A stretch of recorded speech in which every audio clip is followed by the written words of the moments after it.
গরু আছে, গোয়াল ঘর তো পেলে আমি। এখন দেখ তারপর কি আছে। তারপরের কাজ ওস্তাদ 100% খাঁটি হালাল সরিষার তেল লাগবে। তারা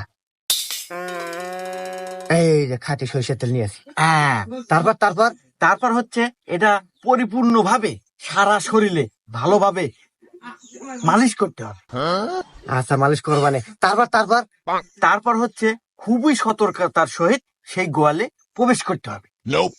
তারপর তারপর তারপর হচ্ছে ওই আরো সতর্কতার সহিত বলতেছে যে গরুর দড়িটা খুলতে হবে। খুললাম। তারপর তারপর তারপর ওই গরুটা নিজের মনে করে নিয়ে বেরিয়ে পড়তে হবে। তারপরে ওস্তাদ এই থাম, তারপরে আর লাগবে না। গরুর দড়ি ধরে বাড়ানোর পরে কোন আটে ব্যথা নাকবো